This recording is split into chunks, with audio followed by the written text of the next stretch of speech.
Buenas noches, mi nombre es Jerry Mesa y hoy voy a hablar sobre un pequeño resumen del capítulo 14 y 15 de Varian.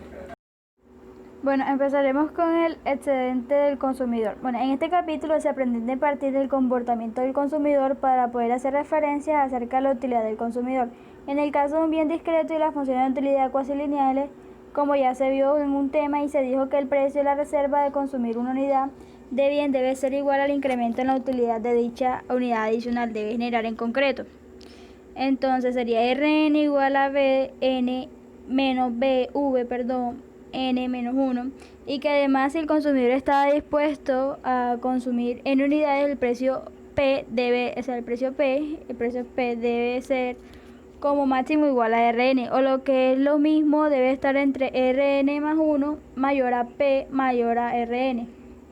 Esto se puede ver gráficamente donde se ve que la suma de los precios de reserva es la variación de la utilidad entre 0 y la cantidad final, y esta suma es igual al excedente bruto del consumidor. La diferencia entre la suma de los precios de reserva de las unidades consumidas y P multiplicado por las unidades consumidas da en excedente la sumatoria de R y menos NP igual al excedente del consumidor sobre P, igual a P.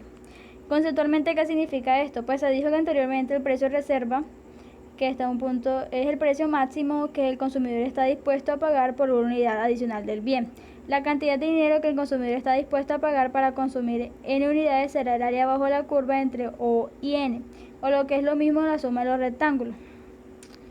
El excedente de todos los consumidores de una economía será la suma de los excedentes de cada consumidor a cada precio. Para el caso de una curva de demanda continua, la suma de los rectángulos se transformará en una integral entre la cantidad inicial y la cantidad final. Por último, resta analizar el excedente del productor. El concepto es similar al excedente del consumidor y representa el excedente que se obtiene del productor al vender una unidad adicional. Y pues y el precio mínimo que estaría dispuesto a aceptar por dicha unidad. Se dijo que al principio que un punto entre la curva de demanda era el precio mínimo, lo que el productor estaba dispuesto a aceptar por una unidad adicional del bien. Esto sería igual al costo marginal. Pero dado que el productor recibe un precio superior a ese, obtiene un excedente igual al área entre la curva de oferta y el precio del mercado.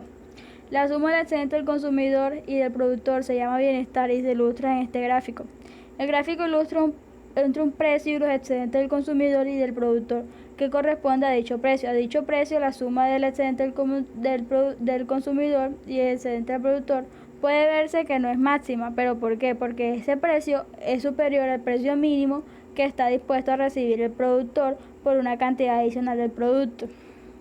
Por lo tanto, el productor está dispuesto a producir más y a consumir más, mientras que el precio máximo del consumidor está dispuesto a pagar por una unidad adicional, sea superior al precio mínimo, porque el productor está dispuesto a recibir por esa unidad. Listo, y ahora hablaremos sobre la demanda del mercado. La demanda del mercado pues es la suma lineal de la demanda de los individuos, pero con una salvedad: depende de la distribución del ingreso. En efecto, si cada una de las demandas individuales depende del nivel de ingreso de cada individuo, la demanda agregada dependerá no solo de las sumas de los ingresos, sino de la distribución de dichos ingresos a lo largo de la población en general. Un concepto recurrido y útil en la economía es la elasticidad de la demanda. Esta expresa en el porcentaje de variación de la cantidad demandada al precio en 1%. Obviamente, y para bienes ordinarios la elasticidad es negativa. Además, si la elasticidad es superior a 1, en valor absoluto la demanda es elástica. Si es igual a 1 y es unitaria, si es menor a 1 es inelástica. Para el caso de una función de demanda lineal, además de la elasticidad, es función del precio. La variación del precio puede generar variaciones importantes en el gasto del consumidor. Si un precio baja y la cantidad consumida aumenta, el gasto multiplica por el precio.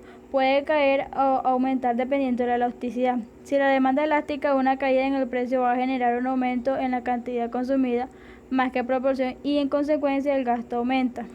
Y por último, resta analizar la elasticidad.